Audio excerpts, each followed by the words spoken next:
ক্ষমতাবান মানুষরা ক্ষমতাধর জায়গা থেকেই আসে। আমি সেই ক্ষমতাবান মানুষদের মধ্যে একজন। তুই ক্ষমতাবান মানুষ? তোকে দেখে তো তাই মনে হচ্ছে না। লোকটা হেসে বলল। কথাটা বলা মাত্রই 9mm এর দুটো বুলেট তার বুকের বাম পাশে ঢুকিয়ে দিলাম। গলা কাটা মুরগির মতো ছটফট করতে করতে মুহূর্তের মধ্যেই লোকটা মারা গেল।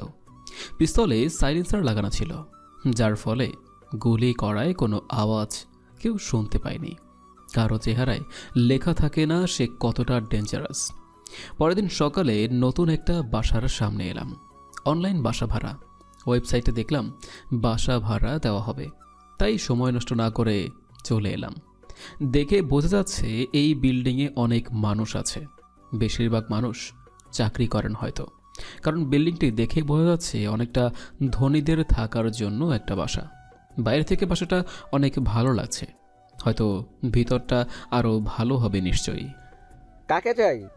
গেটে থাকা দারোয়ান বলল, গতকাল রাতে এই বাসায় ওঠার জন্য আমি অনলাইনে রেজিস্ট্রেশন করেছিলাম। তোমাকে দেখে তো এ বাসায় থাকার জন্য সঠিক মনে হচ্ছে না।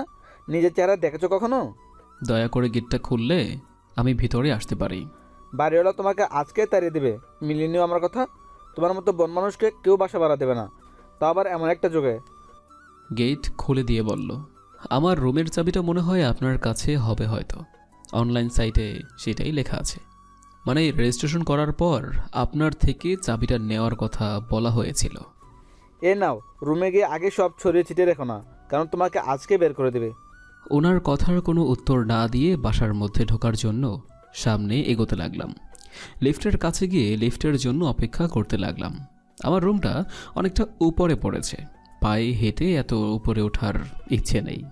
লিফটটা আসার পর সেখানে ওঠার জন্য পা বাড়াতে যাব, তখনই একটা মেয়ে আমাকে ধাক্কা মেরে উঠে পড়ল। মেয়ে বলে কিছু বলতে পারলাম না। ছেলে হলে এতক্ষণে বুঝিয়ে দিতাম আমি কে। আমি উঠতে যাচ্ছিলাম, তখন মেয়েটা বলতে লাগলো, আপনি উঠবেন না? আপনাকে একদম বন মানুষ মনে হচ্ছে। মেয়েটার কথা শুনে আমি অবাক না হয়ে বলতে লাগলাম, তোমার সমস্যা থাকলে তুমি লিফট থেকে বেরিয়ে যেতে পারো। লিফটে উঠে পড়লাম। লিফট উপরে উঠতে লাগলো। আমার সমস্যা নাই, কিন্তু আপনাকে কেমন জানি দেখাচ্ছে। বন মানুষের থেকে কম নয় আপনি। নিজের শরীরে যত্ন নিতে শিখুন। মাথার চুল এলোমেলো, মুখে দাড়ি গোঁফ অনেক বড় হয়ে গেছে। এই চেহারার উপর আবার কালো একটা চশমা পরেছেন। লিফটটা থেমে গেল। তোমার ফ্ল্যাটে চলে এসেছে, নেমে যাও। আপনার কথা নামতে হবে। নামবো না, কি করবেন? হুম। মেয়েটার সাথে কোনো কথা না বলে আমি নিজেই বেরিয়ে গেলাম। বেশি কথা বলা আমার ভালো লাগে না, আর মেয়েদের সবথেকে বড় সমস্যা হচ্ছে বেশি কথা বলা, আর একবার শুরু হলে থামতে চায় না। মেয়েটা হয়তো অবাক হয়ে আমার দিকে তাকিয়েছিল, কারণ আমি এভাবে নেমে যাব সেটা হয়তো আশা করেনি। মেয়েটার ফ্ল্যাটের উপরের ফ্ল্যাটটা হচ্ছে আমার, তাই সিঁড়ি দিয়ে হেঁটেই নিজের ফ্ল্যাটে গেলাম। রাতে ল্যাপটপ নিয়ে ছাদে বসে কাজ করছিলাম। ডার্ক ওয়েবে নিজের আইডিতে দেখলাম কেউ একটা মেসেজ করেছে। মেসেজটা রিপ্লাই দিয়ে বললাম, I can do that. Why? You are a killer, this is your work. Yes, but I don't take this kind of job, sorry. But bye mister NK54। Chat off করে দিয়ে ল্যাপটপের পাশ থেকে সিগারেটের প্যাকেটটা তুলে নিলাম আমি। একটা শলা ধরিয়ে দুটো কোষে টান মারি, তারপর আবার তাকাই ল্যাপটপের স্ক্রিনের দিকে। ডার্ক ওয়েব একটা সোশ্যাল নেটওয়ার্কিং ওয়েবসাইট, অনেকটা ফেসবুকের মতোই, কিন্তু পার্থক্য হচ্ছে এখানে সোশ্যাল কোনো কাজ হয় না, হয় সব সমাজ বিরোধী কার্যক্রম। পৃথিবী বিখ্যাত খুনি, সন্ত্রাসী, লুটেরা আর তাদের সাথে যোগাযোগ রক্ষাকারীদের জন্য স্পেশালভাবে তৈরি ডিপ ওয়েব ওয়েবসাইট এটা।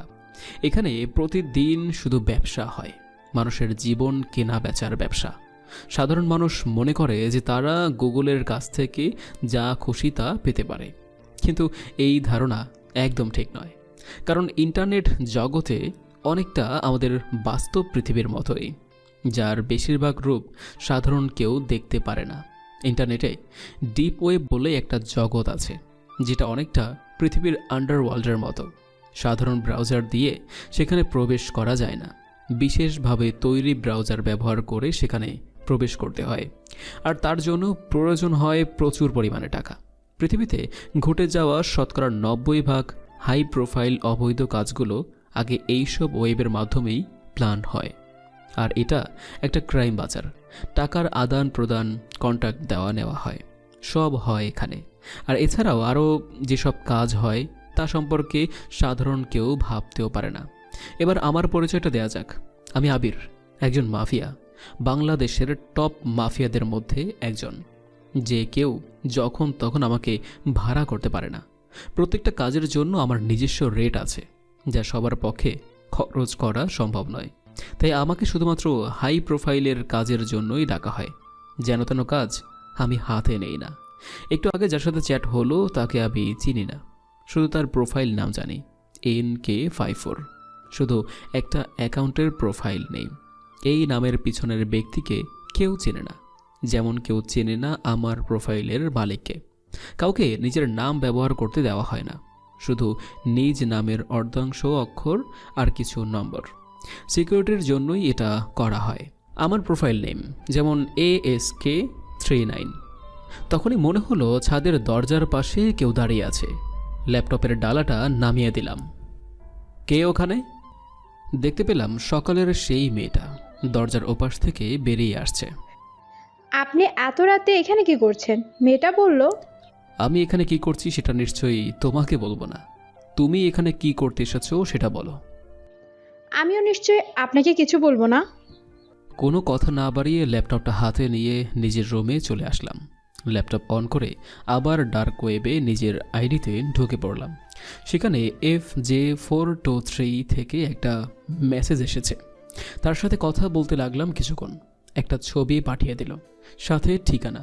ছবিটা কোনো মন্ত্রীর ছেলে, তাকে মেরে ফেলতে হবে। ঠিকানাটা বাংলাদেশি বলে রাজি হয়ে গেলাম। So deal. Yup, deal, I'll do it. Thanks. I am transferring the amount. Okay. আমার সুইস ব্যাংকের অ্যাকাউন্টে লগ ইন করলাম দ্রুত। লোকটার থেকে আবার মেসেজ আসলো। Done. Full $5 million. সুইস ব্যাংকের অ্যাকাউন্টে দেখলাম $50 লক্ষ যোগ হয়েছে। Okay, got it. Best of luck. Yeah. ল্যাপটপের ডালাটা নামিয়ে দিয়ে বিছানায় ঘুমাতে গেলাম। কালকেই মিশন ডান করতে হবে। একটা কাজ বেশি সময় ঝুলিয়ে রাখতে ভালো লাগে না। যত তাড়াতাড়ি কাজটা শেষ হয়ে যাবে ততই মজা। মাথা চিন্তামুক্ত থাকবে। নিলয়কে মেইল করে মন্ত্রীর ছেলের ছবি আর ঠিকানাটা পাঠিয়ে দিলাম। সাথে লিখে দিলাম আজকের মধ্যেই কাজটা সম্পূর্ণ করতে হবে। তারপর বিকেলে একটু ছাদে ঘুরে ঘুরে হাওয়া খাচ্ছিলাম। তখন ছাদে প্রবেশ করলো কালকের সেই মেয়েটা। মেয়েটাকে দেখলেই এক প্রকার রাগ চলে আসে, তাই তাকে রেখে ছাদ থেকে নেমে যেতে চাইলাম। চলে যাচ্ছেন যে? তোমার সাথে ফালতু কথা বলে সময় নষ্ট করার ইচ্ছা আমার নাই। পিছনে না তাকিয়েই কথাটা বললাম। আমি বুঝি না, আমাকে দেখলে আপনি এমন করেন কেন বলেন তো? যখন আপনার সামনে আসি তখনই আপনি চলে যান, কিন্তু কারণটা কি? আচ্ছা, তোমার কাজটাই কি ফালতু কথা বলা? আপনি যদি সেটা ভাবেন তো সেটাই। আমি বাড়িওয়ালার মেয়ে, সো সেই হিসেবে আপনাকে কয়েকটা প্রশ্ন করতেই পারি। কখনো না, কারণ রেজিস্ট্রেশন করেই বাসা ভাড়া নিয়েছি। মেয়েটিকে আর কিছু বলার সুযোগ না দিয়ে ছাদ থেকে নেমে পড়লাম। সোজা চলে গেলাম সেলুনে। একদম একজন যুবকের মতো হয়ে গেলাম। চুল দাড়ি গোফ কাটিয়ে ফেললাম। একটা হেয়ার স্টাইলও করলাম। দাড়িগুলো ছোট করে ফেললাম, তবে থুতনিতে থাকা দাড়িগুলো একটু বড় বড় এবং গোফটাও একটু বড় রাখলাম। দেখতে বেশ ভালোই লাগছে। নিজেকে কেন যেন হিরো হিরো মনে হচ্ছে। সেলুন থেকে সন্ধ্যার সময় বাসায় ফিরলাম। গোসলটা করে তারপর রান্নায় ঢুকে পড়লাম। আমাদের মতো ছেলেদের একটাই সমস্যা, হয় রান্না করে খাও, নয়তো বাইরে থেকে খাবার কিনে এনে খাও। তবে সবসময় বাইরের খাবার শরীরের জন্য ক্ষতিকর, তাই নিজেই রান্না করে খাই। আর রান্নাঘরে ডিমবাজি করার জন্য ডিমটা ভেঙে ছোট একটা বাটিতে রাখলাম। তখনই কলিং বেলটা বেজে উঠল। এই অসময়ে আবার কে আসলো? তারপর হাত ধুয়ে দরজাটা খুলে দিলাম। দেখতে পেলাম সেই মেয়েটি এসেছে। আমি খালি গায়ে ছিলাম, পরনে শুধু একটা 3 কোয়ার্টার, সারা শরীরে ট্যাটু করা। খালি গায়ে থাকার কারণে সবটাই দেখা যাচ্ছে, তাছাড়া জিম করা শরীর। মেয়েটি অবাক হয়ে আমার দিকে তাকিয়ে আছে। হয়তো ভাবছে বন মানুষটা আবার এভাবে মানুষ হলো কিভাবে। মেয়েটির মুখের সামনে তুড়ি বাজালাম। সঙ্গে সঙ্গে মেয়েটি বলতে শুরু করলো, যাক, অবশেষে বন মানুষটা মানুষ হলো। এটা ধরুন, আম্মু আপনার জন্য পাঠিয়েছে। আপনি বাইরে ছিলেন, তাই আম্মু ভেবেছিল আপনি রান্না করেননি। নিজেই নিজের আম্মু হয়ে গেলে? মানে কি বলতে চাচ্ছেন আপনি? মানে এটাই বলতে চাইছি যে খাবারটা যেখান থেকে নিয়ে এসেছো সেখানে রেখে এসো। কথাটা বলেই দরজা বন্ধ করে দিলাম। মেয়েটি দরজার ওপাশ থেকে দাঁড়িয়ে বলতে লাগলো, আপনার জন্য খাবারটা এনেছিলাম, কিন্তু আপনি এটা নেবেন না। হয়তো দরজা লাগানো দেখে বুঝতে পারোনি। কথাটা বলেই আমি রান্নাঘরে চলে এলাম। ওপাশ থেকে মেয়েটি একটু জোরে জোরেই কথা বলছিল। খাবারটা হয়তো আম্মু পাঠায়নি, তাতে কি হয়েছে? আপনার কথা ভেবেই খাবারগুলো এনেছিলাম। খাবারটা নিলে খুশি হতাম। একই কথা মেয়েটি চিৎকার করে বারবার বলতে লাগলো। আমার কোনো উত্তর না পেয়ে দরজায় লাথি মারতে লাগলো। দরজায় লাথি মেরে লাভ নাই, ওটা তোমার বাপের টাকাতেই বানানো। একটু চেঁচিয়ে বললাম। দরজায় আরেকটি ঝুম করে আওয়াজ হলো। তারপরে আর কোনো আওয়াজ শুনতে পেলাম না। বুঝলাম যে মেয়েটি চলে গিয়েছে। বুঝি না এই মেয়েটি বারবার আমার সামনে কেন আসে। অতঃপর রান্নাটা শেষ করে রাতের খাবার শেষ করে নিলাম। তারপর একটু রেস্ট নিয়ে ল্যাপটপটা হাতে নিয়ে ছাদের দরজার সামনে চলে এলাম। দরজায় দেখছি তালা লাগানো। ব্যাপারটা কিছুই বুঝতে পারলাম না। দরজায় কে তালা লাগালো? যতদূর জানি ছাদের দরজায় তালা লাগানো হয় না, সেটা দিনে হোক বা রাতে। এই জন্যই এই বাসায় উঠেছি। বাড়িওয়ালার ফ্ল্যাটের দরজায় গিয়ে কলিং বেল বাজাতে লাগলাম। একটু পর ওই মেয়েটা এসে দরজা খুলে দিল। কি চাই? আপাতত তেমন কিছুই চাইছি না, ছাদের চাবিটা দিলেই হবে। ছাদে চাবি দিতে পারবো না। কেন? দিতে পারবো না তো দিতে পারবো না। আজকে রাতে ছাদ বন্ধ থাকবে। কারণটা জানতে পারি? কারণ আপনাকে বলতে বাধ্য নই। আপনি এখন যেতে পারেন। বাসা ভাড়া নেওয়ার সময় কখনো বলা হয়নি যে কখনো ছাদ বন্ধ থাকবে। তখন বলা হয়নি, তবে এখন বলছি আপনি যেতে পারবেন। কথাটা বলেই মেয়েটি দরজা বন্ধ করে দিল। বুঝলাম না মেয়েটি এমন কেন করছে, তবে এইটুকু বুঝলাম যে মেয়েটি খুব রেগে আছে আমার ওপর। সে খুব ভালো করেই জানে আমি রাতে ছাদে যাব, আর তাই সে ইচ্ছে করেই ছাদে তালা মেরে রেখেছে। অত কিছু না ভেবে নিজের রুমে চলে আসলাম। হ্যালো নিলয়, কই তুই? নিলয়কে কল করে বললাম, এই তো বাসাতেই আছি। কাজটা যেন রাতের মধ্যেই হয়ে যায়। এইসব নিয়ে তুই চিন্তা করিস না, আমাদের লোক ওই ঠিকানায় চলে গেছে। আচ্ছা ঠিক আছে, তাহলে আমি এখন রাখছি। কালকে ইউনিভার্সিটিতে দেখা হচ্ছে। আচ্ছা ঠিক আছে। পরের দিন একটা কার চালিয়ে ইউনিভার্সিটির সামনে চলে এলাম। কারটা পার্কিং করে ইউনিভার্সিটির মধ্যে ঢুকে পড়লাম। হয়তো এখনও নিলয় আসেনি, তাই ওর জন্য মাঠে অপেক্ষা করতে লাগলাম। তখন কয়েকটা ছেলে আমার সামনে এসে দাঁড়ালো। মনে হচ্ছে সিনিয়র ব্যাচের। কি হিরু, নতুন নাকি? দেখে তো তাই মনে হচ্ছে, সাথে ধনির ছেলেও মনে হচ্ছে। একটা ছেলে বলল। ইউনিভার্সিটির সকলে মাঠের মধ্যে আমাদের দিকে তাকিয়ে আছে। বুঝলাম না কেন। দেখে যেহেতু বুঝতে পেরেছেন, তাহলে জিজ্ঞাসা করার কি আছে? আরেকটি ছেলে আমার শার্টের কলার চেপে ধরে বলতে লাগলো, সিনিয়রদের সম্মান দিতে শিখিসনি? সিনিয়রদের সাথে কিভাবে কথা বলতে হয় জানিস না? সেটা আমি অবশ্যই জানি, তবে সিনিয়রের মতো সিনিয়র হতে হবে আগে। কলারটা ছেড়ে দিলে ভালো হয়। ধরেছি আমার ইচ্ছায়, এবং ছাড়বো আমার ইচ্ছাতে। ভেবে বলছেন তো?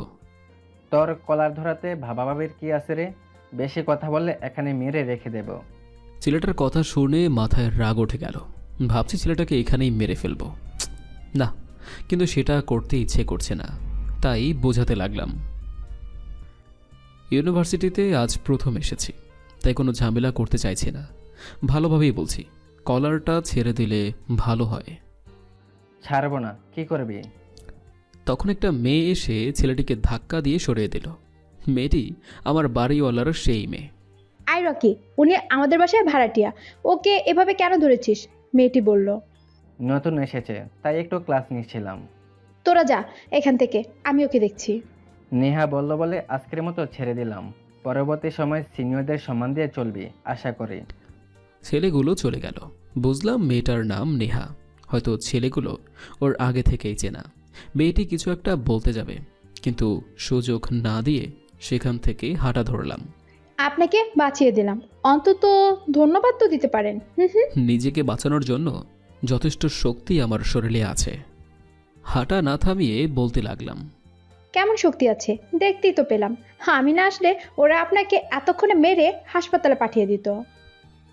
এইটা তোমার ভুল ধারণা মাত্র। আর কিছু না বলে গেটের সামনে গিয়ে দাঁড়িয়ে নিলয়ের জন্য অপেক্ষা করতে লাগলাম। ছেলেটা সবসময় লেট। যাক, অবশেষে ছেলেটা আসলো। কালকের মিশনের কি হলো? কাজ হয়ে গেছে, তুই কোনো চিন্তা করিস না। কোনো প্রমাণও রেখে আসা হয়নি। ছেলেটিকে মেরে তার পেট কেটে এবং শরীরে পাথর বেঁধে নদীতে ফেলে দিয়েছি। ভালো হয়েছে, চল এখন ক্লাসের দিকে যাওয়া যাক। যত তাড়াতাড়ি সম্ভব ইউনিভার্সিটি আমাদের দখলে নিয়ে আসতে হবে। এখানে যতগুলো ছেলে আছে সবগুলোকে আমাদের দলে নিয়ে আসতে হবে, তাহলেই হবে আসল মজা। কথাগুলো বলতে বলতে ক্লাসের সামনে চলে এলাম। স্যার ক্লাস নিচ্ছিল। স্যার আসতে পারি? স্যার আমাদের দিকে ঘুরে চশমায় হাত দিয়ে বলতে লাগলেন, তোমাদের দেখে তো নতুন মনে হচ্ছে, তা প্রথম দিনই এত লেট? আসলে স্যার, থাক থাক, বাহানা বানাতে হবে না। এসব কথা শুনতে শুনতে অভ্যস্ত হয়ে গেছি। প্রথম দিন বলে কিছু বললাম না, পরের বার ক্ষমা করব না। ভিতরে আসো। আমি আর নিলয় ভিতরে ঢুকে একটা বেঞ্চে বসে পড়লাম। দেখলাম ক্লাসের সবাই আমাদের দিকে তাকিয়ে আছে, জানি না কেন। সবাই এদিকে মনোযোগ দাও, স্যার বললেন। সবাই ক্লাসে মনোযোগ দিল। ক্লাসে অবশ্য মনোযোগ হওয়ার কোনো ইচ্ছে আমার নেই। এসব ক্লাস অনেক আগেই পার করে এসেছি। এখন শুধু ক্লাস হবে মাফিয়া নিয়ে। পুরো বাংলাদেশে শুধু একটাই মাফিয়া দল থাকবে, আর সেটা হবে একমাত্র আমাদের দল। পরের দিন আমি ইউনিভার্সিটিতে আসতে একটু লেট করে ফেলি। নিলয় আমার জন্য অনেক আগে থেকেই অপেক্ষা করছিল। গেট দিয়ে ঢোকার পর দেখলাম মাঠের মধ্যে কারা যেন মারামারি করছে। সেদিকে এগিয়ে যেতে লাগলাম। দেখলাম নিলয়, রকি এবং ওর ছেলেদেরকে ধরে ঠিকঠাক মতো মারতেছে। পাশে দাঁড়িয়ে ইউনিভার্সিটির অনেকেই দেখছিল। নেহাও ছিল তাদের মধ্যে। পাশে আর একজনকে দাঁড়িয়ে থাকতে দেখলাম। সম্রাট দাঁড়িয়ে মারামারি দেখছে। সম্রাট আমাদের আর একজন বন্ধু। আমিও গিয়ে দাঁড়িয়ে ওদের মারামারি দেখতে লাগলাম। নিলয় একাই সবাইকে মেরে মাটিতে শুইয়ে দিচ্ছে, আর অন্যদিকে সম্রাট সেটা দেখে নিলয়কে বাহবা দিয়ে হাতে তালি দিচ্ছে। হঠাৎ রকি এসে নিলয়ের নাকের ওপর একটা ঘুষি মেরে দেয়। আমি সেটা দেখে দৌড়ে ওদের দিকে এগিয়ে যেতে লাগলাম। এই রকি, তুই এইটা কি করলি? নিলয়কে মারলি? ওই দিকে দেখ, আবির আসছে। এবার তো তুই মরলি, তোকে তো কেউ বাঁচাতে পারলো না। কাঁধ থেকে ব্যাগটা ছুড়ে দিলাম সম্রাটের দিকে, আর আমি এগিয়ে গিয়ে রকিকে মারতে লাগলাম। রকিকে ইচ্ছে মতো চড়, থাপ্পড়, কিল, ঘুষি মারতে লাগলাম। মাটিতে ফেলে দিয়ে শরীরের উপর একের পর এক লাথি মারতে লাগলাম। রকির একটা ছেলেও আমার দিকে এগোনোর সাহস দেখালো না। তারা ভয় পেয়ে পালিয়ে গেল। আমার বেস্ট ফ্রেন্ডকে মেরেছিস? হ্যাঁ, সাহস হয় কি করে তোর? তোকে তো আজ মেরেই ফেলবো। নিলয় আমাকে পিছন থেকে জড়িয়ে রাকিবকে সরিয়ে নিয়ে বলল, ছেড়ে দে ভাই, অনেক হয়েছে। এভাবে মারলে মরে যাবে। কিভাবে ছেড়ে দেব? ও তোর গায়ে হাত তুলেছে, ওর এত সাহস হয় কি করে? তখন এগিয়ে গিয়ে রকিকে আরেকটা লাথি মারলাম। ভাই শান্ত হয়ে যা। এবারের মতো তোকে ছেড়ে দিলাম। পরবর্তী সময়ে এমন সাহস দেখালে বাঁচবি না, বলে দিলাম। রকির উদ্দেশ্যে বললাম, দোষটা তোর বন্ধু করেছে, আমি না। আগে গায়ে হাত ও তুলেছে তোর বন্ধু। আমার বন্ধু যেটাই করুক সেটা আমার কাছে সঠিক। তোকে এবারের মতো সাবধান করে দিলাম। আজকের জন্য আর ক্লাস করতে ইচ্ছে করছে না। আমি, নিলয় আর সম্রাট তিনজন মিলে ইউনিভার্সিটি থেকে চলে আসলাম। আজকে যেভাবে ওরা মাইর খাইছে, মনে হয় না আমাদের উপর আর কোনো কথা বলবে। এরা ইউনিভার্সিটির স্টুডেন্ট, খুব সহজে এরা হার মানবে না। নিশ্চয়ই পরে কিছু করতে চাইবে। সেটা পরে সামনে নেওয়া যাবে। সম্রাট, তোকে না বলেছিলাম ইউনিভার্সিটির সকল ছেলেদের ডিটেলস আনতে? সকলের আনিনি, তবে যাদেরটা আনার দরকার তাদেরটা নিয়ে আসছি। রকি এখানকার টপ, এর আন্ডারেই সবাই কাজ করে। কারণ রকি হচ্ছে এখানকার মন্ত্রীর ছেলে, আর ওর চাচা হচ্ছে কমিশনার। ফলে যতই ক্রাইম করুক বেঁচে যায়। সেজন্য ইউনিভার্সিটির কেউ ওকে কিছু বলতে পারে না, ভয়ে ওর কথায় চলে। এসব নিয়ে আমাদের কোনো চিন্তা নাই। পুলিশকে বুড়ো আঙুল দেখানো খুব সহজ। আচ্ছা, আমি এখন বাসায় যাচ্ছি, কালকে দেখা হবে। ওদের থেকে বিদায় নিয়ে বাসায় চলে আসলাম। রাতের বেলা খাবার খেয়ে ল্যাপটপটা হাতে নিয়ে ছাদে গেলাম। ছাদে দরজা খোলাই ছিল, কিন্তু অবাক করার বিষয় হলো সেখানে আগে থেকেই নেহা উপস্থিত ছিল। সেজন্য ছাদ থেকে নেমে আসতে যাচ্ছিলাম, তখন নেহা বলে ওঠে, আমার থেকে সব সময় দূরে দূরে কেন থাকেন? আমি কি আপনাকে বিরক্ত করি নাকি? হুম হুম। সেটা নয়, কিন্তু তুমি যথেষ্ট বেশি কথা বলো, আর সেটা আমার একদমই পছন্দ নয়। পিছনে তাকিয়ে বললাম, ও আচ্ছা, আসলে আমার বেশি কথা বলতে ভালো লাগে, তবে সেটা কোনো নির্দিষ্ট মানুষের সাথে। এমনিতে আমি কম কথা বলি, এর জন্য অনেকে আমায় বোবাও বলে। তোমাকে যে বোবা বলবে সে নিশ্চয়ই পাবনা ফেরত হবে, কারণ তুমি মোটেও কম কথা বলো না। নেহার দিকে এগিয়ে আসলাম। আপনি হয়তো আমার কথাটা বুঝতে পারেননি। অবশ্যই বুঝতে পেরেছি, কোনো নির্দিষ্ট মানুষ ছাড়া বেশি কথা বলো না। আমার মনে হয় না আমি তোমার বিশেষ বা নির্দিষ্ট কোনো মানুষ, কারণ তোমার সাথে আমার পরিচয়টা তেমন হয়নি।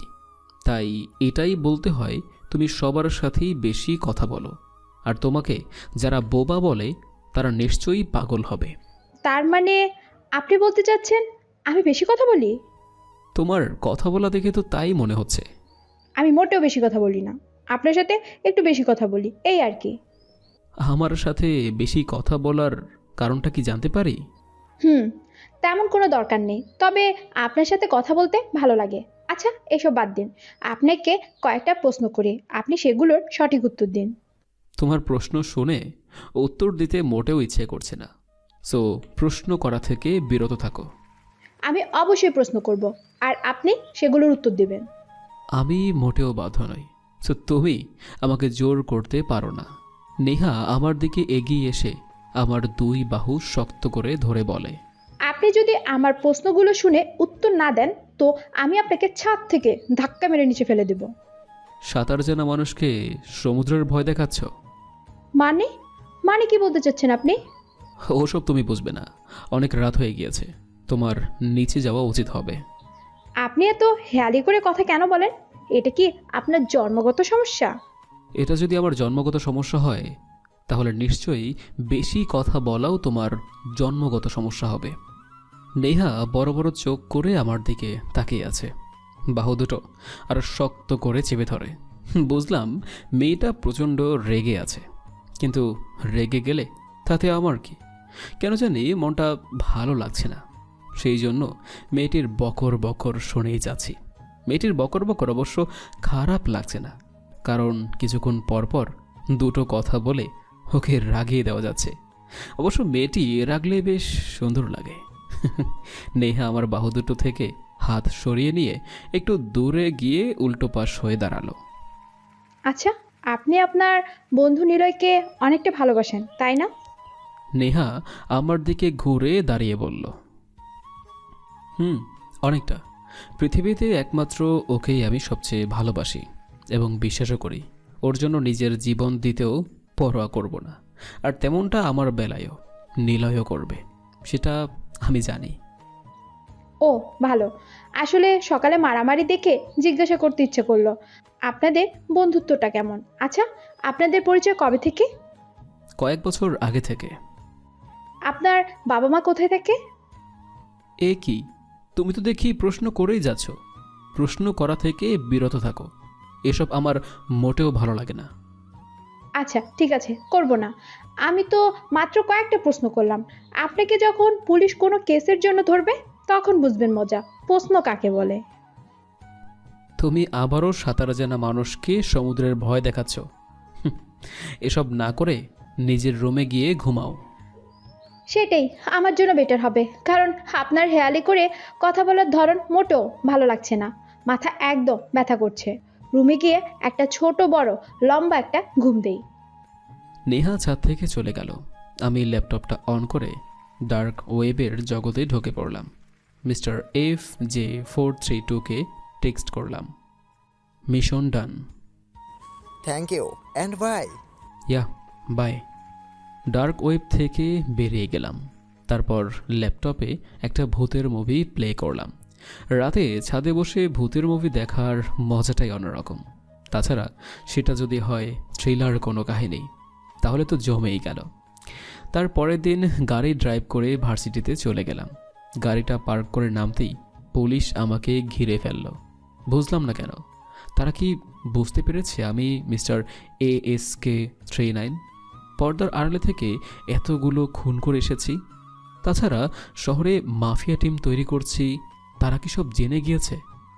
কিন্তু তারা কিভাবে বুঝতে পারলো যে মিস্টার ASK39 আমি? এটা একদমই অসম্ভব। পুলিশ আমার চারদিকে ঘিরে দাঁড়িয়ে আছে, তাদের হাতে থাকা রাইফেল সেগুলো আমার দিকে তাক করে রেখেছে। দৌড়ে যে পালিয়ে যাব সেটারও উপায় নেই। কিছুক্ষণের মধ্যে ভার্সিটির অনেকেই ভিড় জমাতে লাগলো। আবির, ইউ আর আন্ডার অ্যারেস্ট। একজন পুলিশ অফিসার আমাকে বলল। But why? উপরে 2 হাত তুলে বললাম, গতকাল তুই মুন্সি ছেলেকে মেরেছিস, তাও অকারণে। সেজন্য তোকে গ্রেপ্তার করা হচ্ছে। তোর বন্ধু নিলয়কে গ্রেপ্তার করা হয়েছে, সে আমাদের গাড়িতে আছে। ও আচ্ছা, এই ব্যাপার। আমি আরও কি না কি ভেবে নিয়েছিলাম। একটু হেসে বললাম। একজন পুলিশ এসে আমার হাতে হ্যান্ডকাপ পরিয়ে দিল। একজন মন্ত্রীর ছেলে এবং কমিশনারের বাতিজার গায়ে হাত দেওয়ার মজাটা থানায় গেলেই বুঝবে। আপনি সাঁতার জানা মানুষকে সমুদ্রে ফেলে দেওয়ার ভয় দেখাচ্ছেন? সম্রাট এসে বলল। কি বলতে চাইছো তুমি? তেমন কিছু না। ও বলতে চাইছে আমাকে জলদি থানায় নিয়ে যান এবং আপনার চাকরি খোয়ান। তোর এই হেয়ালি করে কথা বলা থানায় গেলেই কমে যাবে। পুলিশের ডান্ডা বাড়ি খেলে সব ভুলে যাবে। আমি তো সেটাই চাচ্ছি। জলদি চলুন, দেখি আপনার পুলিশ কমিশনার আমাকে কি করতে পারে।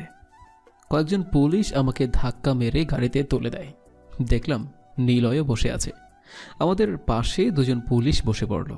আমি একটু আরাম করে বসে নিলাম, পা দুটো ছড়িয়ে দিলাম। আমার এমন কাণ্ড দেখে একজন পুলিশ বলতে লাগলো, খুব বড় মাস্তান হয়ে গেছিস মনে হচ্ছে। থানায় চল, সব ভুলে যাবি। মাস্তানি বুট মাথা থেকে ফেলে দেব। তোদের মতো এমন পুলিশকে আমি ঘৃণা করি, শুধু একটু ভয় করি না। তোদের মতো পুলিশের পকেটে 100 টাকা দিলেই তোরা শান্ত। তা তোদের কমিশনারকে কত দিতে হবে? হ্যাঁ? আমার বিপরীতে বসে থাকা একজন পুলিশ তার রাইফেল দিয়ে আমার ঠোঁটে আঘাত করল। সাথে সাথে রক্ত পড়তে লাগলো ঠোঁট দিয়ে। নিলয় পুলিশকে মারতে যাবে, কিন্তু আমি ওকে বারণ করলাম। যা হবার থানায় হবে, গাড়িতে কোনো গন্ডগোল করা যাবে না। আমাকে রাইফেলের এক আঘাত করার জন্য তোকে আমার পা ধরে ক্ষমা চাইতে হবে, মনে রাখিস। পুলিশের কটেজে থেকেও সাহসের কথা বলছিস, তোর কলিজাসে বলতে হবে। সামনে ড্রাইভারের পাশের সিটে বসে থাকা পুলিশ অফিসার বললেন, তোকে কত টাকা দিতে হবে? কত দিলে আমাদের দলে কাজ করবি? আমাকে টাকার গরম দেখাস? থানায় চল, সব মজা বুঝতে পারবি। একটু পর থানার সামনে গাড়িটা পার্ক করা হলো। তারপর আমাদের 2 জনকে ওরা টেনে গাড়ি থেকে নামালো। 2 জনকে ধাক্কা মারতে মারতে থানার মধ্যে ঢোকালো। দেখলাম একজন পুলিশ অফিসার উল্টো দিকে মুখ করে বসে আছে। হয়তো ইনি কমিশনার মাহবুব সাহেব। স্যার, ধরে নিয়ে এসেছি ওদের 2 জনকে। একজন পুলিশ বলল। লোকটা আমাদের দিকে ঘুরতেই তাকে চিনে ফেললাম। হ্যাঁ, ইনি মাহবুব সাহেব।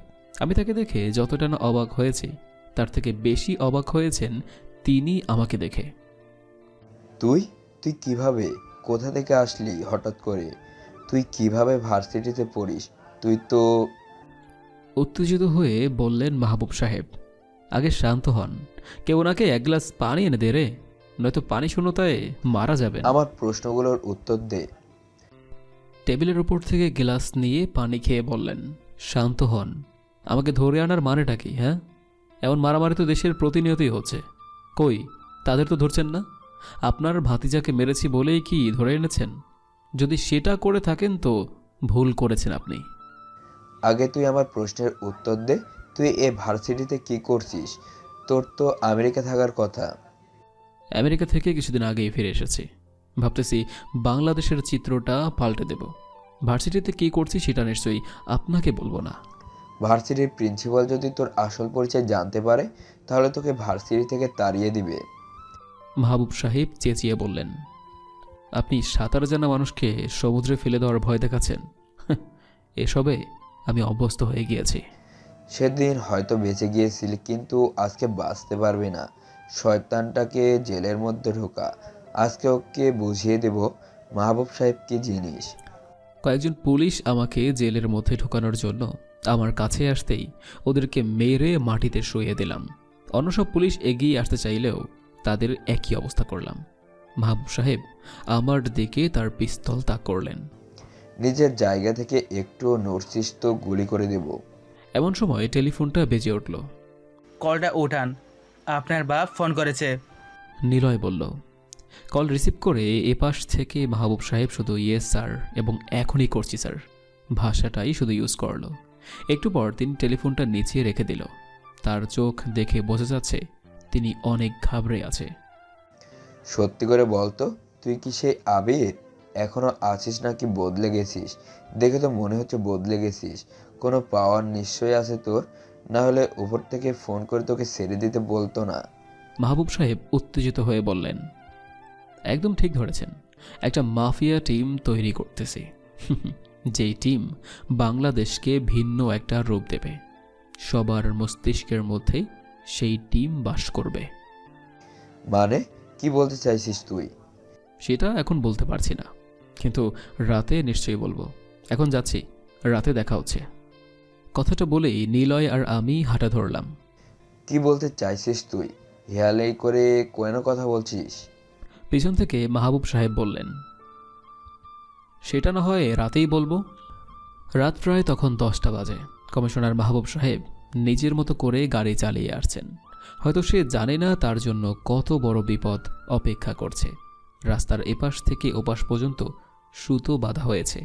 কোনো চলন্ত গাড়ি এর উপর দিয়ে যেতে চাইলে উল্টে যাবে। মাহবুব সাহেবের বেলাও ব্যতিক্রম হলো না।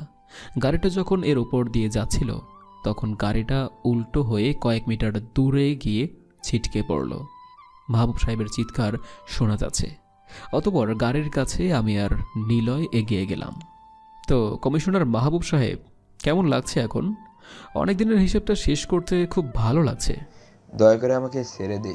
তুই যা চাস আমি তোকে সব দেব, অন্তত আমার জীবনটা ভিক্ষা দে। বাঁচার আকুতি করতে লাগলেন মাহবুব সাহেব। তোর মতো পুলিশ অফিসারকে ক্ষমা করা মোটে উচিত হবে না। ওপরে গিয়ে উপরওয়ালার কাছে ক্ষমা চেয়ে নিস। এখন বুঝতে পারছিস নিশ্চয়ই রাতে দেখা হবে কেন বলছিলাম। প্লিজ ছেড়ে দে আমাকে। আমার ভুল আমি বুঝতে পেরেছি। সেদিন তোকে তাড়িয়ে দিয়ে আমি মোটেও ঠিক করিনি। তুই চাইলে তোকে আবার পুলিশের চাকরিতে ফিরিয়ে দিতে পারি। তুই যা চাস সব দেব। সব কিছুর জন্য আমাকে ক্ষমা করে দে। তোর কোনো ক্ষমা নেই। কথাটা বলেই উঠে দাঁড়ালাম। তারপর একটা শলা ধরিয়ে গাড়ির নিচে পড়ে থাকা তেলের উপরে ফেলে দিলাম। গাড়িতে ধাউ ধাউ করে আগুন জ্বলে উঠল আর মাহবুব সাহেব বাঁচার জন্য চিৎকার করে চলেছেন। কিন্তু রাস্তাটা অনেক নির্জন, পাশে একটা বন। রাস্তায় অন্য কোনো গাড়িও দেখা যাচ্ছে না, অনেকটা ফাঁকা বললেই চলে। রাত প্রায় 2টা বাজতে চলল আর আমি মাত্র বাসার সামনে এলাম। গেট খুলে দারোয়ান বাসার মধ্যে ঢুকতে দিল। এত রাতে লিফট নিশ্চয়ই খোলা নেই, কারণ রাত 12টার পর লিফট বন্ধ করে দেওয়া হয়। এখন সিঁড়ি দিয়েই নিজের ফ্ল্যাটে যেতে হবে, কিন্তু 12 তলার ফ্ল্যাটে হেঁটে উঠব কীভাবে? তাও আবার এমন মাতাল অবস্থায়। প্রচণ্ড পরিমাণে ড্রিঙ্কস করে ফেলেছি। হাঁটতে গিয়ে নিজের পায়ে নিজেই হোঁচট খাচ্ছি। মেয়েদের মতো হেলে দুলে হেঁটে হেঁটে সিঁড়ির কাছে গিয়ে গান ধরলাম। তারপর উপরে উঠতে লাগলাম। কেন জানি মনে হচ্ছে আমি আমার মধ্যে নেই, হারিয়ে যাচ্ছি আকাশে। 8 তলার ফ্ল্যাটে উঠে গিয়েছি প্রায়। আমার গানের শব্দ শুনে কে যেন হেঁটে নিচে আসতে লাগলো। তার পায়ের শব্দ স্পষ্ট শুনতে পারছি। একটি মেয়ে আমার সামনে এসে দাঁড়ালো। এ তো নেহা, বাড়িওয়ালার মেয়ে। কিন্তু এত রাতে এখানে কি করছে? ঘুমায়নি কেন? মেয়েটি এসে আমার এক বাহু জড়িয়ে ধরে সিঁড়ি দিয়ে আমাকে উপরে উঠাতে লাগলো। আমি নিজের মতো গান বলেই চলেছি। আমার মুখের গন্ধে মেয়েটা বারবার নিজের নাক চেপে ধরছে। যখন ড্রিঙ্কস করলে নিজের মধ্যে থাকেন না, তো ড্রিঙ্কস কেন করেন? ড্রিঙ্কস করার মধ্যে একটা আনন্দ আছে, ওইটা তুমি বুঝবে না। আমি বুঝতেও চাই না। আগে আমিও বলতাম মানুষ শুধু শুধু নেশা কেন করে, কাউকে ভালোবেসে সুইসাইড কেন করে, কিন্তু এখন আমার কাছে এগুলোর সব উত্তর আছে। শুনবে সেই উত্তর? শুনবে আমার কাহিনী? আপনার থেকে কোনো কিছু শোনার ইচ্ছে আমার নেই। একে তো ড্রিঙ্কস করে এসেছেন, তার উপর আবোল তাবোল বলছেন।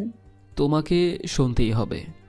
নিজের ফ্ল্যাটে চলে এসেছেন, রুমে গিয়ে শুয়ে পড়ুন। যান, আমাকে এখন যেতে হবে, অনেক রাত হয়েছে, ঘুমাতে হবে। নেহার হাত শক্ত করে চেপে ধরলাম। মেয়েটা হালকা কেঁপে উঠল, দেখে মনে হচ্ছে ভয় পেয়ে গেছে। আমার কথা না শুনলে এখান থেকে তোমায় যেতে দেব না, এভাবেই ধরে রাখবো। দেখুন, আমাকে যেতে হবে, হাতটা ছেড়ে দিন। ওহো, আমি যেটা বলেছি সেটাই। আচ্ছা ঠিক আছে, শুরু করুন আপনার গল্প, নইলে তো আর আমাকে যেতে দিবেন না। এখানে নয়, চলো রুমের মধ্যে গিয়ে বসি। আর হ্যাঁ, ভয় পেও না, আমি খারাপ কিছু করব না। আমি যতই খারাপ হই না কেন, একটা মেয়েকে সম্মান দিতে জানি। আচ্ছা চলুন। রুমের দরজা খুলে রুমের মধ্যে ঢুকে লাইট জ্বালিয়ে দিলাম। তারপর নেহাকে টেনে বিছানার দিকে নিয়ে গেলাম। ভয় পেও না, তুমি বিছানার উপরে বসো আর আমি নিচে বসছি। ওকে জোর করে বিছানার উপর বসিয়ে দিয়ে আমি ফ্লোরে বসে পড়লাম। জানো, সবার মতো আমার জীবনও অনেক সুন্দর ছিল। কি ছিল না আমার জীবনে? হাসি খুশি একটা পরিবার, খুব ভালো একটা চাকরি, আর ওয়েট, আপনার চাকরি ছিল মানে? আপনি তো এখনো ভার্সিটিতে পড়েন। আমাকে থামিয়ে দিয়ে নেহা বলল, ও আমি এখনও ভার্সিটিতে পড়ি, কিন্তু কেন? আমি তো পড়ালেখা অনেক আগেই শেষ করছি, তাহলে আবার ভার্সিটি কেন যাব? তাছাড়া আমি জব করতাম আগে। তুমি নিশ্চয়ই ভুল বলছো। সেটা আমার থেকে আপনি ভালো জানেন।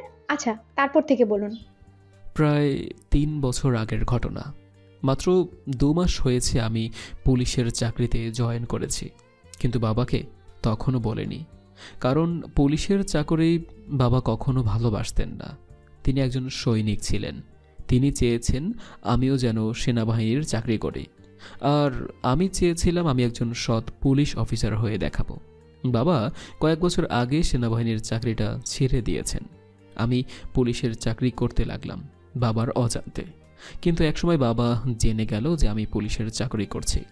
বাবা রেগে গিয়ে আমাকে বাসা থেকে বের করে দেন। পুলিশের চাকরির ওপর বাবার একটা রাগ ছিল।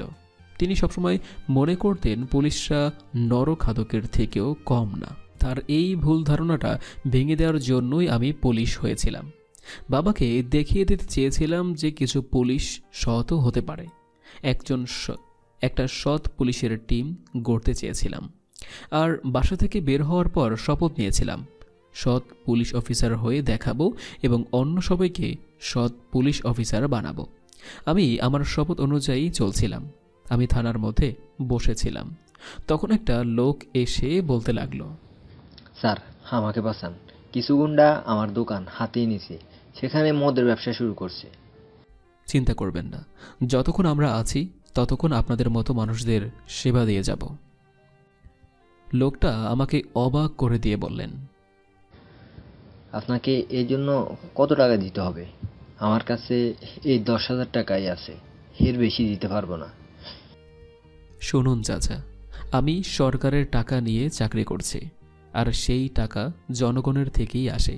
সেই হিসেবে আমাদের উচিত সেই জনগণকে প্রোটেক্ট করা।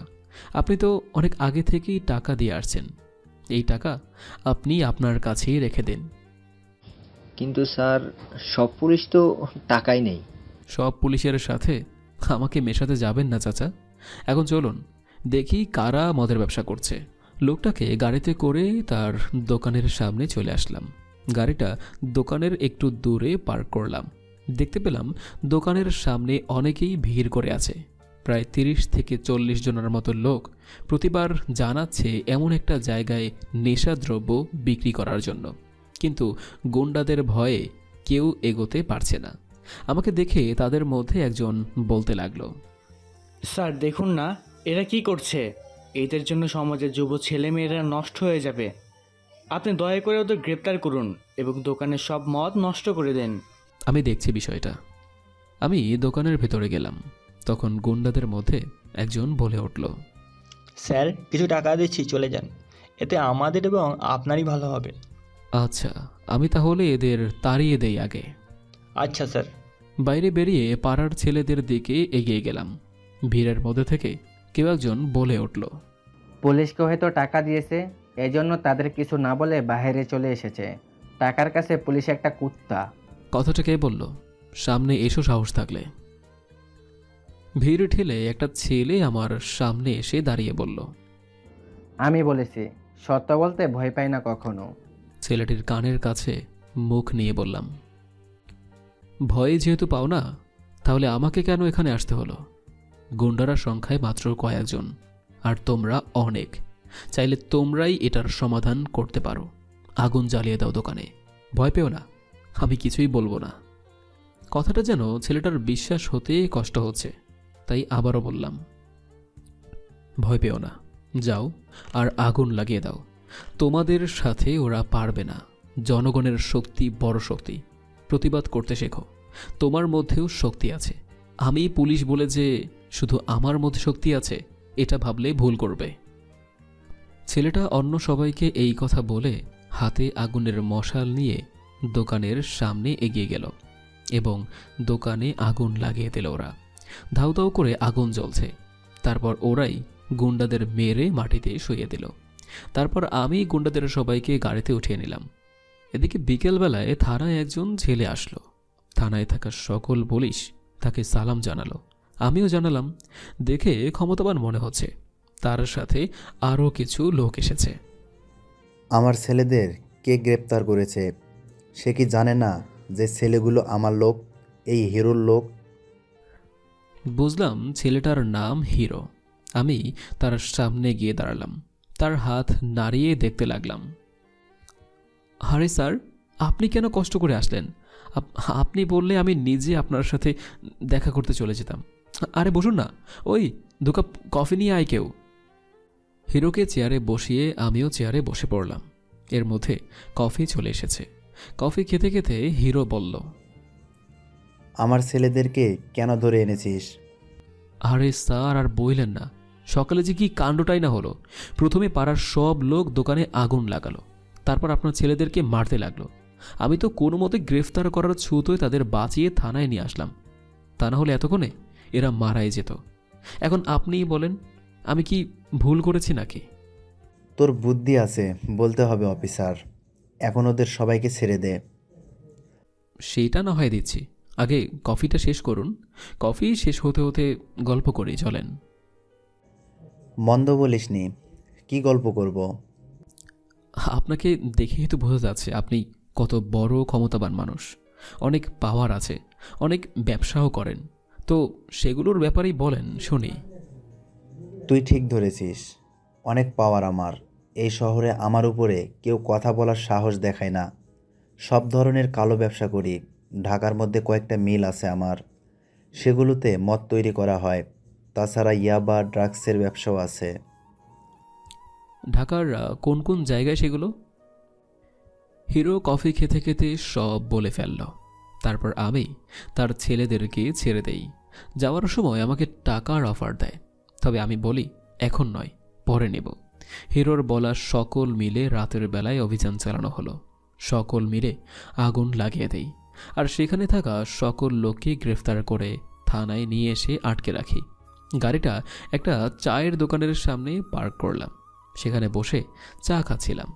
আমার সাথে আরও অনেক ছেলেরা বসে চা খাচ্ছিল। কেউ বয়সে বড়, আবার কেউ ছোট। চায়ের দোকান থেকে ভার্সিটি 2 মিনিটের রাস্তা।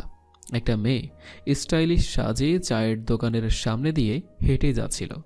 যদিও কাঁধে ব্যাগ আছে, তবুও দেখে বোঝা যাবে না মেয়েটি ভার্সিটিতে পড়ে। আর মেয়েটিকে দেখে রাস্তায় দাঁড়িয়ে থাকা কয়েকটা বকাটে ছেলে শীষ বাজাতে লাগলো, আর সাথে 2-একটা খারাপ মন্তব্য করলো। মেয়েটি ছেলেগুলোর দিকে এগিয়ে গিয়ে বলল, ঘরে মা বোন নাই, মেয়ে দেখলেই শরীর গরম হয়ে ওঠে নাকি? তোদের মতো জানোয়ারগুলোর জন্য মেয়েরা বাসা থেকে বের হতে ভয় পায়। ঘরে মা বোন তো আছে, কিন্তু তোমার মতো এমন একটা আইটেম তো আর নেই। ছেলেগুলোর মধ্যে একজন বলল। কথাটা বলেই ছেলেগুলো হাসিতে মেতে উঠল। মেয়েটিকে আরও খারাপ খারাপ মন্তব্য করতে লাগলো।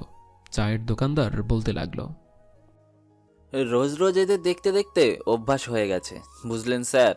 পুলিশ এদের কিছুই করতে পারে না, কারণ ছেলেগুলোর মধ্যে একজন মেয়রের ছেলে। তো মামা, আজকে কি নতুন কিছু দেখতে ইচ্ছে করছে নাকি? দেখতে চাইলে আমি দেখাতে পারি। চায়ের দোকানদারের উদ্দেশ্যে বললাম, পুলিশ হয়ে লাভ নাই, ওরা পুলিশকেও ভয় পায় না। আর পুলিশ কিছু বলবে না। আপনি পুলিশ, তাতে ওদের কিছু যায় আসে না। আপনি চা খাচ্ছেন, বসে বসে চা খান। এগুলো আপনাদের পাপের ফল, বুঝলেন মামা? আপনাদের চোখের সামনে এরা ক্রাইম করে বেড়াচ্ছে, অথচ আপনারা এদের কিছুই বলছেন না। ওরা সংখ্যায় মাত্র কয়েকজন, আপনারা অনেক। আর আপনারা যদি একবার প্রতিবাদ করার চেষ্টা করতেন, তাহলে এসব ঘটনা আপনাদের রোজ দেখতে হতো না। কে করবে প্রতিবাদ? ওদের পিস্তল আর ছুরির ভয়ে কেউ প্রতিবাদ করে না। যেই করবে সেই মারা যাবে। তারা ক্রাইম করছে, অথচ পুলিশ কিছুই করছে না। সেখানে আমরা কি করব? একা কেন প্রতিবাদ করবেন? সবাই মিলে করলেই পারেন। একা কখনো কিছু সম্ভব হয় না। তাছাড়া পুলিশের হাত বাঁধা, কাউকে মেরে ফেললে সেটার হিসেব দিতে হবে। এতই যদি প্রতিবাদ করতে জানেন তাহলে এইভাবে বসে আছেন কেন? যান, আপনি গিয়ে প্রতিবাদ করেন, আপনি তো পুলিশ। চায়ের দোকানে বসে থাকা একজন মুরব্বী বললেন, দেখছি কেউ প্রতিবাদ করতে আসে কিনা। কেউ না আসলে আমি তো আছেই। রোজকার ঘটনা থেকে মুক্তি দিয়ে আজকে নতুন কিছু দেখাবো। দেখতে পেলাম কোত্থেকে যেন একটা ছেলে এসে ওই ছেলেগুলোর সামনে দাঁড়ালো। বকাটে ছেলেগুলোর মধ্যে একটা ছেলে বলে উঠল, ওই কে রে তুই? যা ভাগ এখান থেকে। ভাগলে এই মেয়েটিকে নিয়ে তবেই ভাগবো।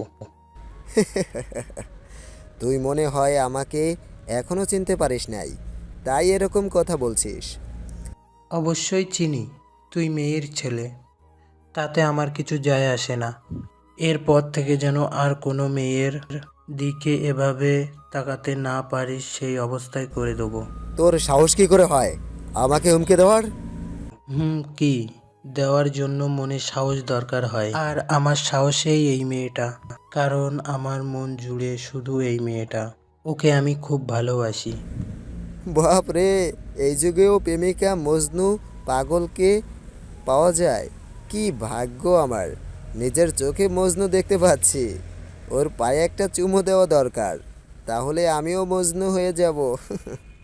চায়ের দোকানে বসে থাকা সবার উদ্দেশ্যে বললাম, দেখলেন তো সবাই, প্রতিবাদ করতে একজন চলেও এসেছে।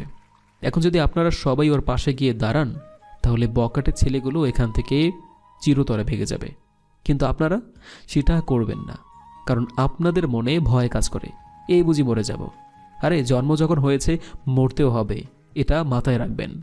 কথাটা বলে চায়ের দোকান থেকে বেরিয়ে বকাটে ছেলেগুলোর সামনে গিয়ে দাঁড়ালাম। মেয়েটির প্রেমিক বলতে লাগলো, স্যার দেখুন না, ওই ছেলেগুলো নিশাকে খারাপ খারাপ কথা বলছে। খারাপ জিনিসকে মানুষ যেমন খারাপ বলে, ঠিক তেমনি খারাপ ড্রেস পরা মেয়েকে লোকে খারাপ বলবে, এটাই স্বাভাবিক। মেয়েটি রেগে গিয়ে বলল, মাইন্ড ইওর ল্যাঙ্গুয়েজ স্যার। আপনি পুলিশ বলে যা ইচ্ছে তাই বলতে পারেন না। ড্রেসটা খারাপ কোথায়? এগুলো আজকালকার যুগের ফ্যাশন। বকাটে ছেলেগুলোর মধ্যে একজন বলে উঠল, স্যার, আপনার কথায় যুক্তি আছে। এসব মেয়েদের দেখলে তো শুধু খেতেই ইচ্ছে করে, শরীর গরম হয়ে আসে। তুই হয়তো দেখতে পাস নাই আমি একজন পুলিশ। পুলিশ তো কি হয়েছে? হ্যাঁ, পুলিশকে আমি ভয় পাই নাকি? এমন অনেক পুলিশ পকেটে নিয়ে ঘুরি। কথাটা বলা মাত্রই ছেলেটার নাকে ঘুষি মেরে দিলাম। ছেলেটার নাক দিয়ে রক্ত পড়ছে। ছেলেটা অজ্ঞান হয়ে মাটিতে শুয়ে পড়ল। ওর সাথে থাকা ছেলেগুলো ভয়ে দৌড়ে পালিয়ে গেল। আশেপাশের সবাই আমাদের দিকে এগিয়ে এলো। কি বলছিলে যেন তুমি? এগুলো আজকালকার যুগের ফ্যাশন। এই ফ্যাশনের জন্যই আজ এত ধর্ষণ। নারী হয়ে যখন জন্মেছ, তখন নিজেকে হেফাজত করা তোমার দায়িত্ব। নিজেই নিজেকে ধর্ষকের কাছে তুলে দিচ্ছ। কি বলতে চাইছেন আপনি? আমাকে পর্দা করতে বলছেন?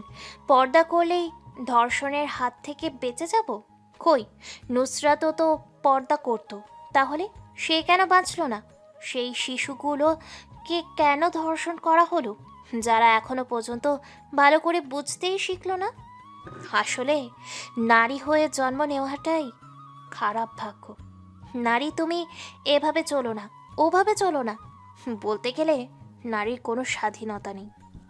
তার মানে তুমি বলতে চাইছো তুমি পর্দা না করে ধর্ষকের হাত থেকে বেঁচে যাবে? পর্দা করার নুসরাত এবং কতগুলো শিশু ধর্ষক হয়েছে বলতে পারবে? 100টা ধর্ষণের মধ্যে হয়তো 5 জন শিশু আর 5 জন হয়তো পর্দা করত। এখন বলতে পারবে বাকি 90 জন কেন ধর্ষণ হলো এবং 5 জন শিশু আর 5 জন পর্দা করা নারী কেন ধর্ষণের শিকার হলো? তোমার কাছে হয়তো উত্তর নেই, কিন্তু আমার কাছে আছে। ওই 10 জনকে নিশ্চয়ই ধর্ষকেরা আগেই ধর্ষণ করেনি। আগে ওই 90 জনের মধ্যে থেকেই ধর্ষণ করে তারপর এই 10 জনকে করেছে। কারণ ওই 90 জন ছিল বেপর্দাকারী নারী। তাদের চলাফেরা এবং খোলামেলা ড্রেস পরার জন্যই তারা ধর্ষণের শিকার হয়। তাদের দেখতে না পেলে নিশ্চয়ই তারা ধর্ষণ হতো না। ধর্ষণ ওই 90 জনকে ধর্ষণ করে তৃপ্তি পেয়ে ধর্ষণের নেশায় থাকে। তখন কে পর্দা করে আর কে শিশু সেটা তাদের মাথায় থাকে না। তখন তারা নরপিশাচের সমান হয়ে যায়। নরপিশাচরা যেমন মাংস আর রক্তের গন্ধ পেলেই ক্ষুধার্ত হয়ে যায়, ঠিক তেমনি দর্শকেরা নারী দেখলেই তাদের শরীর গরম হয়ে ওঠে। ধর্ষণের আরেকটা মূল কারণ হচ্ছে পরিবার। মেয়েটির পরিবার যদি তার মেয়েকে শাসন করত, সেই মেয়ে নিশ্চিত এমন ড্রেস পরার সাহস পেত না, পর্দা করত বাইরে বের হলে। আর ছেলেটির বেলায়ও ঠিক একই কথা, পরিবারের সমস্যা। কারণ যেই বয়সে সন্তানের কাজ শুধু পড়াশোনা করা, সেখানে তারা তাদের সন্তানকে দিয়ে দেয় অ্যান্ড্রয়েড ফোন। তাদের সন্তান সেই ফোন নিয়ে কি করে সেটা তাদের দেখার দরকার নেই, ফোন কিনে দিয়েই বেঁচে গেল। তাদের সন্তান রাতের আধারে মোবাইলে নীল আলোয় চোখ মিশিয়ে চলে যায় পর্নোগ্রাফি সাইডে। আর ছেলেগুলো পড়াশোনা বাদ দিয়ে পড়ে থাকে নানান গেম এবং পর্নো নিয়ে, যার ফলে মস্তিষ্কের মধ্যে জমা হতে থাকে নারীর প্রতি চাহিদা। খারাপ বন্ধুদের সাথে মিশে নেশাগ্রস্ত হয়ে পড়ে। ধীরে ধীরে তারাই হয়ে ওঠে আজকের সন্ত্রাস আর ধর্ষক। তুমি মেয়ে হয়ে জন্ম নিয়েছ, এটা তোমার সৌভাগ্য। নারী কখনো দুর্বল নয়, দুর্বল তাদের মন। পৃথিবীর শুরু থেকেই পুরুষকে সঙ্গ দিয়ে এসেছে নারীরা। নারীদের ভালোবাসা আর সহযোগিতায় একজন পুরুষকে করে তুলেছে শক্তিশালী এবং পরিপূর্ণ। নারী ছাড়া পুরুষ মূল্যহীন, আবার পুরুষ ছাড়া নারীও মূল্যহীন।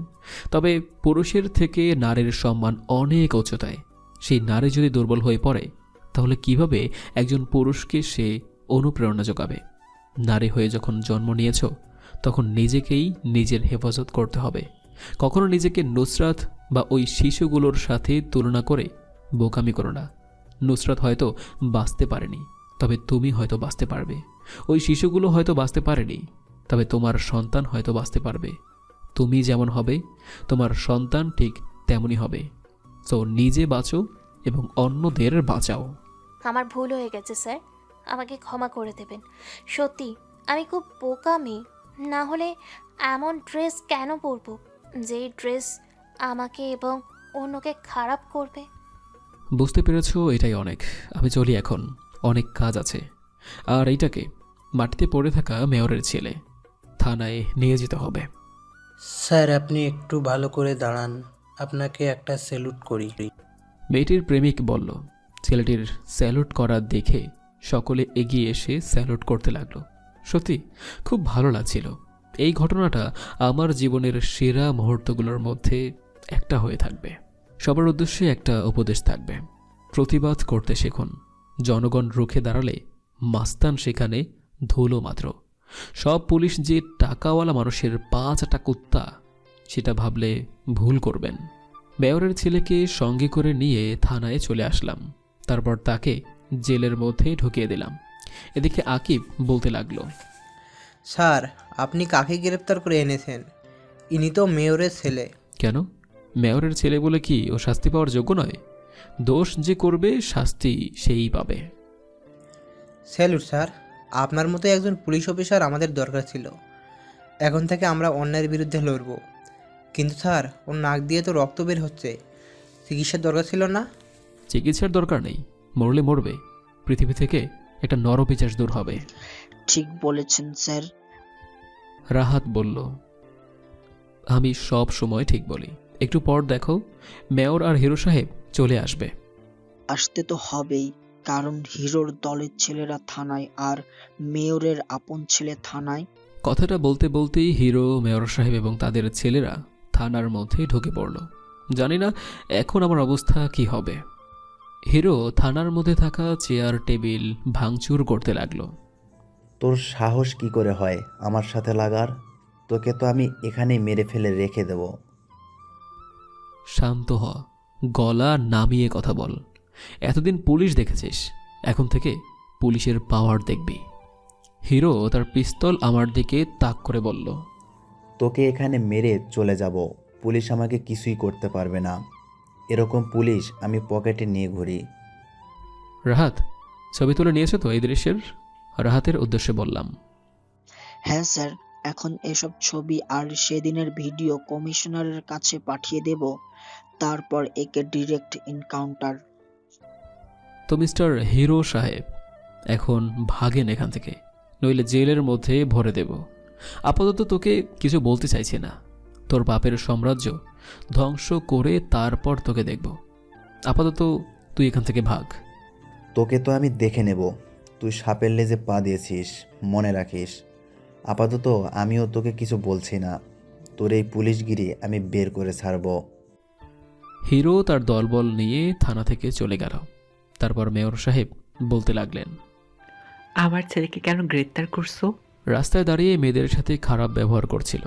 আমি তাকে বারণ করায় আমার সাথে খারাপ ব্যবহার করে, আর সেই জন্য তাকে মেরে এখানে তুলে নিয়ে এসেছি। ছাড়া পাওয়ার আশা করবেন না, কয়েকদিন পুলিশের ডান্ডার মায়ের একটু খেয়ে নিক, তারপর ছেড়ে দেব। আপনি এখন আসতে পারেন। তুমি এটা ঠিক করলে না পুলিশ অফিসার, এর জন্য তোমাকে খুব পস্তাতে হবে, মনে রেখো। আরে যান আপনি, যা হবে ওসব নিয়ে আমি ভাবি না। পুলিশের চাকরি করতে এসেছি জনগণকে নিরাপত্তা দিতে, কোনো নেতার গোলামি করতে নয়। মেয়র সাহেব আর কিছু না বলে চলে গেলেন। এদিকে বিকেলবেলা হিরোর ভিডিও আর ছবিগুলো কমিশনার মাহবুবের হাতে তুলে দিলাম। ভিডিওটায় দেখা যাচ্ছে হিরো তার বাপের সাম্রাজ্যের কথা কিভাবে বলছে, আর ছবিগুলো আজকের যখন ও আমাকে দিকে পিস্তল তাক করছিল। স্যার, আমি আপনার কাছে ওকে এনকাউন্টার করার জন্য অনুমতি চাইছি। অনেকগুলো খুন করেছে ও, তাছাড়া কালো ব্যবসা করে। দেখো আবির, আগে আদালত থেকে অফিসিয়ালিভাবে অনুমতি নিতে হবে, তারপর তোমাকে অনুমতি দিতে পারবো। আচ্ছা স্যার, তাহলে আমি এখন চলি। আশা করি খুব শীঘ্রই অনুমতি পেয়ে যাব। হ্যাঁ, তুমি এখন যাও। কমিশনারের কাছ থেকে ফিরে এলাম। নিজের বাসার মধ্যে ঢুকতেই দেখতে পেলাম হিরো আর মেয়র সাহেব আমার বাসার সোফায় বসে আছে, আর ওর দলবল পাশে দাঁড়িয়ে আছে। আরে আবির স্যার যে, আসুন আসুন, আপনার জন্য সেই কখন থেকে বসে আছি। হিরো বলল, এখানে কি করছিস? মরার জন্য পাকনা গজিয়েছে মনে হচ্ছে। হ্যাঁ, মরার খুব ইচ্ছে দেখছি তোর। আরে তেমন কিছু না, বসুন এখানে, তারপর বলি। আচ্ছা থাক, বসতে হবে না, ব্রিফকেসটা খুলুন। এখানে আমার আরও কিছু কোম্পানির ডিটেলস আছে, যদি পারিস তো সেগুলো ধ্বংস করে দেখা। যদি পারিস তাহলে আমি এই শহর ছেড়ে চলে যাব। ব্রিফকেসটা হাতে নিয়ে খুলে দেখলাম সেখানে অনেকগুলো টাকা, হবে হয়তো 10 লাখের মতো। কিন্তু হিরো যে বলল এখানে তার কোম্পানির ডিটেলস আছে। খেলাটা তুই শুরু করছিলি, শেষটা না হয় আমি করি। তোর চালটা তোর উপরে ফেললাম। একজন পুলিশ অফিসার হয়ে একজন মাফিয়ার কাছ থেকে ঘুষ নিচ্ছিস, এজন্য তোর চাকরি চলে যাবে, নিশ্চিত থাকিস। জেলও হতে পারে। তুই যেমন ছবি তুলে আমাকে ফাঁসিয়েছিলি, ঠিক সেভাবেই তোকে ফাঁসালাম। আমরা চলি এখন, পরে দেখা হবে। আমাদের সাথে লাগতে আসার ঝালটা বুঝিয়ে দেব। মেয়র সাহেব বললেন। তারপর বাসা থেকে সবাই বেরিয়ে চলে গেল। সত্যি নিজের উপর ঘৃণা হচ্ছে, এই বড় বোক আমি কীভাবে করলাম। ওর কথা মতো ব্রিফকেসটা খুললাম কেন? আমি নিশ্চিত কালকে আমাকে পুলিশ ডিপার্টমেন্টের শেষ দিন। সমস্যা নাই, তবে হিরোকেও শাস্তি পেতে হবে। পরের দিন সকালবেলা আমি থানায় পৌঁছাতেই দেখতে পেলাম কমিশনার মাহবুব সাহেব থানার মধ্যে বসে আছে, এবং সে কিছু ছবি আমার দিকে ছুঁড়ে মারল, যেগুলো গতকাল হিরো তুলেছিল। এসব কি? একজন পুলিশ অফিসার হয়ে ঘুষ নিচ্ছ? এজন্য তোমাকে চাকরি দেওয়া হয়েছিল? কমিশনার বললেন, স্যার, ওরা আমাকে ইচ্ছে করে ফাঁসিয়েছে, আমি নির্দোষ স্যার। তোমার এই মন গড়া কথা শুনতে ইচ্ছে করছে না। এই মুহূর্তে তুমি সরকারের দেওয়া সকল জিনিসপত্র এখান থেকে বেরিয়ে যাও। তোমার মতো অফিসার আমাদের ডিপার্টমেন্টে লাগবে না। স্যার, সমস্যা নাই, আমি চলে যাচ্ছি, কিন্তু হিরোর একটা ব্যবস্থা নিশ্চয়ই করবেন। ওর বিরুদ্ধে প্রমাণ আমি আপনাকে গতকাল দিয়েছিলাম, আমার চাকরি গিয়েছে তাতে কোনো দুঃখ নেই, কিন্তু ওর একটা ব্যবস্থা করুন। আবির, তুমি আমার কাছে ওর বিরুদ্ধে প্রমাণ কখন দিলে? তুমি তো সেই প্রমাণকে হিরো দিয়ে ঘুষ নিচ্ছ। বুঝলাম আর কিছু বলে লাভ নেই, কারণ কমিশনার সাহেব হিরোর টাকার কাছে বিক্রি হয়ে গেছে। আমি যখন চলে আসতে যাচ্ছিলাম তখন কমিশনার সাহেব আমার কানের কাছে এসে বললেন, সবার সাথে লাগতে নেই বুঝলে, হিরোর মতো লোকের সাথে তো আরও নয়। আশা করি ভবিষ্যতে কথাটা মনে রাখবে। তারপর আমি বাসায় চলে আসি। বাসার সামনে এসে দেখলাম হিরো তার দলবল নিয়ে দাঁড়িয়ে আছে। স্যার, স্যার আপনাকে ডিপার্টমেন্ট থেকে তাড়িয়ে দিয়েছে। আমার তো বিশ্বাসই হচ্ছে না। আপনার মতো একজন সৎ পুলিশ অফিসারকে কেউ কিভাবে বের করে দিতে পারে? হিরো মজা করে বলতে লাগলো, এটা তুই একদম ভালো কাজ করলি না। তুই ভালো কাজ করেছিস আমার সাথে। আমার কোটি কোটি টাকা তোর জন্য নষ্ট হয়েছে। আপাতত তোকে ছেড়ে দিচ্ছি, আগামীকাল পর্যন্ত সময় দিচ্ছি। যদি শহর ছেড়ে চলে না যাস তাহলে তোকে জানে মেরে দেব। বুঝলে অফিসার আবির, যত তাড়াতাড়ি পারো এই শহর ছেড়ে চলে যাও, এটা তোমার জন্যই ভালো হবে। তুমি তোমার মতো থাকো আর আমরা আমাদের মতো। এই কালো ব্যবসাগুলো হিরোর একার না, এতে আমি, কমিশনার এবং কমিশনার ভাই মন্ত্রীও আছেন। আশা করি বুঝতে পারছো কি বলতে চাইছি আমি। হিরো তার দলবল নিয়ে চলে যায়। খুব ঘৃণা হচ্ছিল নিজের ওপর।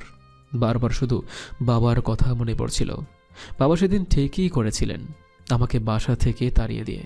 সেদিন পুলিশের চাকরি করার জন্য বাসা থেকে বের হতে হয়েছিল, আর আজ পুলিশের চাকরি করার জন্য এভাবে অপমান হয়ে ডিপার্টমেন্ট থেকে বের হতে হলো। সেদিনের পর শহরে আর থাকার ইচ্ছে হলো না। বাবা মা এবং বোন গ্রামের বাড়িতে চলে গিয়েছেন আমাকে তাড়িয়ে দেবার পর থেকে। ভাবলাম বাবার কাছে ফিরে যাব, কিন্তু নিজের প্রতি ঘৃণা হচ্ছিল প্রচুর। সেজন্য বাবার কাছে গেলাম না, সোজা আমেরিকায় নিলয়ের কাছে চলে গেলাম। সেখানে ওর সাথেই থাকতে লাগলাম। ধীরে ধীরে নিলয়ের সম্পর্কে জানতে লাগলাম। ও একজন সিরিয়াল কিলার, টাকার বিনিময়ে যে কাউকে খুন করতে পারে।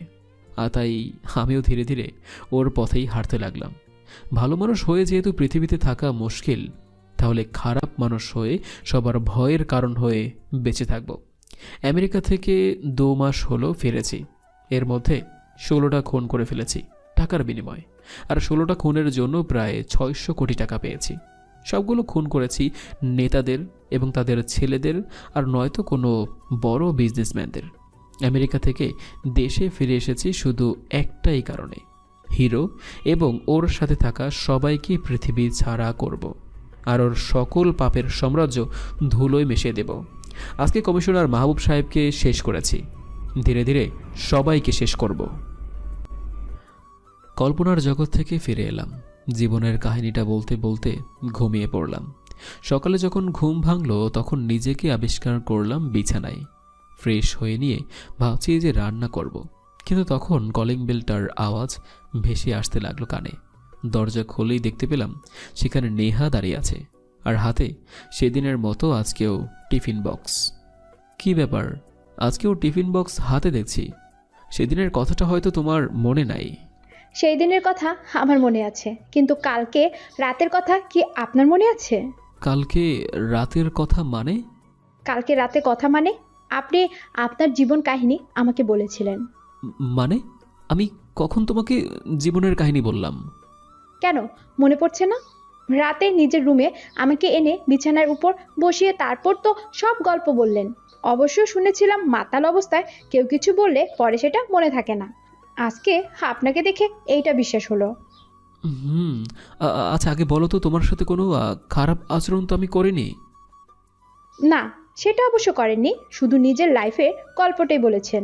আচ্ছা, এই টিফিন বক্সটা ধরেন। মনে হচ্ছে আজকে রান্নাবান্না করেননি। আজকে কিন্তু আম্মু আপনার জন্য পাঠায়নি, আমি নিজে নিয়ে এসেছি। ধন্যবাদ সত্যটা বলার জন্য। অবশ্য অনেক ক্ষুধা লেগেছে, এজন্য আজকেরটা নিয়েছি। পরবর্তী সময় এসব আর আনবে না, তোমার বাবা মা খারাপ চোখে দেখবে। সেটা পরেই দেখা যাবে। মানে? কিছু না, আমি এখন চলি। নেহা চলে গেল, আর আমি ওর টিফিন বক্সটা হাতে নিয়ে রান্না করে গেলাম। তারপর খাবার টেস্ট করলাম। বাহ, ভালোই টেস্ট। গতকাল রাতে কার অ্যাক্সিডেন্টে কমিশনার মাহবুব সাহেবের মৃত্যু ঘটে, পুলিশ সেটা নিশ্চিত করেছে। কমিশনারের মৃত্যুর শোকে তার পরিবার কান্নায় ভেঙে পড়েছে। টিভিটা অন করে নিউজ চ্যানেলে নিউজ দেখছিলাম।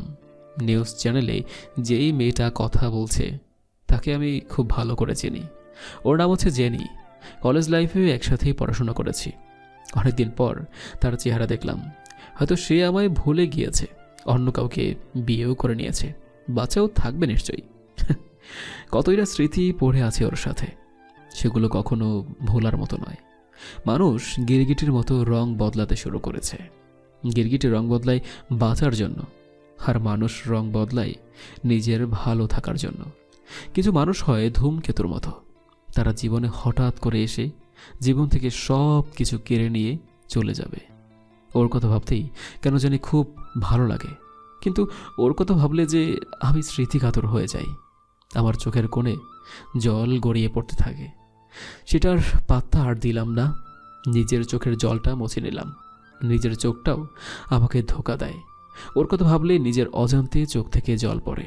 অতবার টিভিটা অফ করে রুম থেকে বেরিয়ে পড়লাম। কমিশনার নাকি কাল কার অ্যাক্সিডেন্ট করে মারা গিয়েছে। কথা শুনলেই হাসি পাচ্ছে, কারণ অ্যাক্সিডেন্টটা তো আমি নিজেই ঘটাইছি। আর পুলিশেরা বুঝতেই পারল না যে কমিশনারকে খুন করা হয়েছে। কমিশনারের কথা ভাবতে গিয়ে লিফট রেখে সিঁড়ি দিয়েই হেঁটে নামছিলাম। যখন খেয়াল হলো দেখলাম আমি দোতলার ফ্লোরের সামনে। নিজের মনটাও বেইমানি শুরু করে দিয়েছে। অতবার গাড়ি ড্রাইভ করে কমিশনারের বাসার সামনে চলে এলাম। গাড়িটা পার্ক করে বাসার মধ্যে ঢুকে দেখতে পেলাম বাসার মধ্যে অনেক ভিড়। আর ভিড় হবেই বা না কেন, কারণ একজন কমিশনার মারা গিয়েছে, তাকে দেখতে তো লোক আসবেই।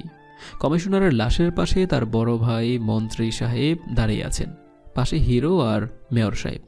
রকি অবশ্য নেহার সাথে দাঁড়িয়ে কথা বলছিল। নেহার মামা হন কমিশনার সাহেব, আর কমিশনারের ভাতিজা রকি।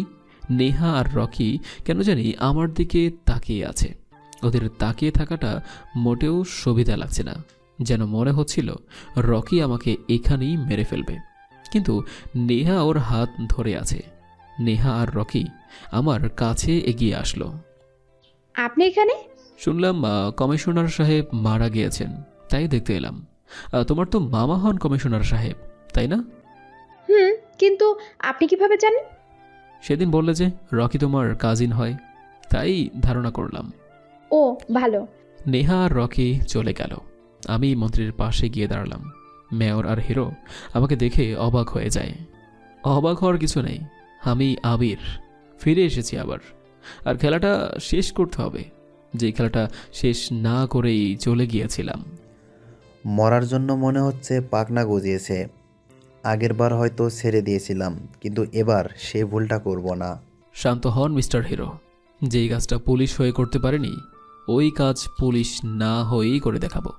কমিশনার তো গেল, এবার মেয়রের পালা, পারলে বাঁচিয়ে দেখাস। তার মানে তুই আমার ভাইকে খুন করেছিস? তোকে তো আমি এখানেই শেষ করে দেব। শান্ত হন মন্ত্রী সাহেব, এখানে অনেক মানুষ আছে। আমাকে কিছু করতে গেলে নিজেরই মান সম্মান সব চলে যাবে। তাছাড়া কমিশনারকে যে আমি মারলাম, কই, সে তো কার অ্যাক্সিডেন্ট করে মারা গিয়েছে। পুলিশ তো এটাই বলেছে, তাই না? তোকে আমি পরে দেখে নিব, যেখানেই থাকিস না কেন তোকে আমি খুঁজে বের করে মারবো। আমার ভাইয়ের বদলা আমি নেবই। বাংলা সিনেমার ডায়লগ না মেরে ভাইয়ের মৃত্যুর শোক পালন করেন। এখন আপনার জন্য এটাই ভালো হবে। আর মেয়র সাহেব, আপনি সাবধানে গাড়ি চালাবেন, না হলে কমিশনারের মতো মরতে হবে আপনাকে। আজকের দিনটা একটু আনন্দ করে নিন, কারণ কালকের জন্য বেঁচে নাও থাকতে পারেন। কথাটা বলেই হাঁটা ধরলাম। মেয়রকে মারার জন্য প্ল্যান বানাতে হবে, তাই নিলয়কে কল করে ডেকে নিলাম। তাহলে এই কথা থাকলো, মেয়র সাহেবকে একটু ভিন্নভাবেই মারতে হবে। হ্যাঁ, কারণ তাকে সতর্ক করে দিয়ে এসেছি। তাছাড়া কমিশনারকে মারার পর মেয়র সাহেব এখন ভয় পেয়ে আছে। বাসার চারপাশে পুলিশ থাকবে তার গার্ডের জন্য। তুই জানলি কিভাবে গার্ড থাকবে? মেয়রের বাসায় যারা গার্ড হিসেবে থাকবে তাদের মধ্যে একজনের সাথে আমার পরিচয় আছে, সেই বলেছে আমাকে। ও, তাহলে এখন কিভাবে মারবি মেয়রকে? বাসায় তো গিয়ে আর মারা সম্ভব না। তাছাড়া সে যেখানেই যাবে পুলিশ সাথে থাকবে। ওইটা রাতে দেখা যাবে। পুলিশ কেন, হাজারটা সেনাবাহিনীর দল থাকলেও ওকে আজ আর কেউ বাঁচাতে পারবে না। তুই স্নাইপার নিয়ে আসিস রাতে, তাহলে আবার দেখা হচ্ছে। এখন চলি। কথাটা বলেই উঠে পড়লাম বাসার উদ্দেশ্যে, আর গাড়িটা ড্রাইভ করে বাসায় চলে এলাম। এদিকে রাত প্রায় 12টা বাজে। নিলয় আর আমি স্নাইপারের ব্যাগটা নিয়ে উঁচু একটা বিল্ডিংয়ের ছাদে বসে আছি। এখান থেকে মেয়রের বিল্ডিংটা ভালোভাবেই লক্ষ্য করা যাচ্ছে। স্নাইপারটা প্রস্তুত করে নিলাম। এই বিল্ডিং থেকে কয়েকটা বিল্ডিং দূরে মেয়রের বাসা। স্নাইপার নিয়ে মেয়র যেই রুমে ঘুমায় সেই রুমের দিকেই দেখতে লাগলাম। যেটা ভেবেছিলাম সেটাই, মেয়র সাহেব এখনও ঘুমায়নি। আর কারই বা ঘুম আসে মৃত্যুর কথা শুনলে? মেয়র নিজের রুমে হাঁটাহাঁটি করছিল। জানালা দিয়ে স্পষ্ট বোঝা যাচ্ছিল, যদিও কাচের জানালার ওপর সাদা পর্দা লাগানো, তবুও মেয়রকে লক্ষ্য করা যাচ্ছিল, কারণ তার রুমের লাইট বেশ আলো ছড়াচ্ছিল। মেয়র নিজের ফোনটা কানে উঠিয়ে নিলেন। আমি নিশ্চিত ফোনটা হিরো অথবা মন্ত্রী করেছে। হয়তো মেয়র মরে গেছে কিনা সেটার খবর নেবার জন্যই কল করেছে। মেয়র জানালার পাশে দাঁড়িয়ে কথা বলতে লাগলো। এটাই সময় মেয়রকে গুলি করার জন্য। স্নাইপার নিশানা মেয়রের মাথায় ঠেকালাম, কিন্তু মেয়র সাহেব একটু সরে গেলেন জানালার পাশ থেকে। অন্য পাশে ঘুরে রুমের মাঝামাঝি দাঁড়িয়ে কথা বলছেন। নিশানাটা আমি তার মাথার পেছনে ঠেকালাম। অতঃপর 3, 2 শুট। গুলিটা তীব্র গতিতে তার জানালার কাচ ভেদ করে মাথার পিছন দিয়ে ঢুকে পড়ল। জানালার কাচ ভাঙার শব্দ শুনে গার্ডে থাকা পুলিশগুলো মেয়রের জানালার দিকে তাকাতে লাগলো। তারপর কিছু পুলিশ বাসার এদিক সেদিক দেখতে লাগলো, আর কিছু পুলিশ মেয়রের বাসার মধ্যে ঢুকে পড়ল। অতঃপর এইদিকে আমরা স্নাইপারটা ব্যাগের মধ্যে আবার রেখে দিলাম। তারপর নিলয় আর আমি বিল্ডিংয়ের ছাদ থেকে নেমে পড়লাম। অতঃপর গাড়িতে উঠে গাড়ি ড্রাইভ করতে লাগলাম। ভালো স্নাইপিং শিখে গেছিস দেখছি। তবে তোর থেকে অতটাও না।